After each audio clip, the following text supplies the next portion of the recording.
दिवसांसाठी अंतराळामध्ये गेलेल्या सुनीता विल्यम्स या 8 महिन्यांसाठी अंतराळामध्ये अडकल्यात। पाहूयात या संदर्भाचा अस्मिता विजनचा हा खास वृत्तांत।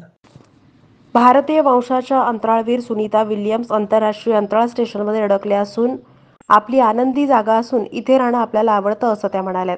सुनीता विल्यम्स आणि त्यांचे सहकारी बॅरी विल्मोर 8 दिवसांनी बोईंग स्टारलायनरच्या चाचणी मोहिमेसाठी अंतराळात गेले, परंतु त्यांना अंतराळात जाऊन 2 महिने झाले ते परतले नाहीत। यानात बिघाड झाल्यामुळे त्यांच्या परतीच्या मार्गात अडचणी निर्माण झाल्या असून आता फेब्रुवारी 2025 पर्यंत वाट पाहावी लागणार आहे। 8 दिवसांचा प्रवास त्यांना आता 8 महिन्यापर्यंत लांबवावा लागलेला आहे। स्टारलायनरमध्ये काही तांत्रिक बिघाड झाले असून गेल्या आठवड्यात त्यांच्या विना ते पृथ्वीवर परतले आहेत। बिझनेसमध्ये अशाच प्रकारे गोष्टी होत असतात असं सुनीता विल्यम्स यांनी अंतराळातून घेतलेल्या पत्रकार परिषदेत सांगितलंय।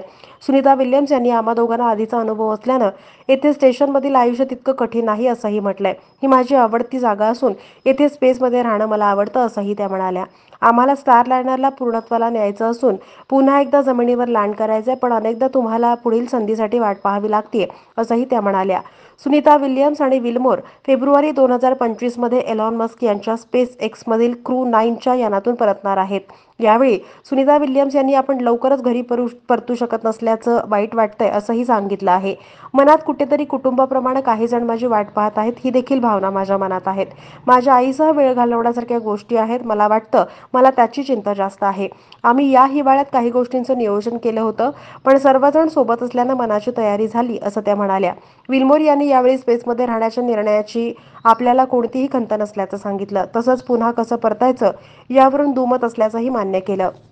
मला वाटतं आम्ही एका क्षणापर्यंत पोहोचू शकलो असतो, आम्ही स्टारलायनरकडे परतू शकत होतो, पण आम्हाला वेळ कमी पडला असंही त्या पत्रकार परिषदेत म्हणाल्यात।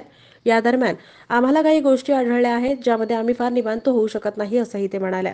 तसंच सुनीता विल्यम्स आणि विल्मोर हे अंतराळातून अमेरिकेच्या राष्ट्राध्यक्षपदाच्या निवडणुकीसाठी मतदान करणार आहेत। विल्मोर यांनी आपण बॅलेटसाठी विनंती केल्याचं सांगितलंय। अमेरिकेचं नागरिक म्हणून हे फार महत्त्वाचं असून नासानं आमच्यासाठी ते सहज केलं असल्याचं त्यांनी सांगितलं आहे।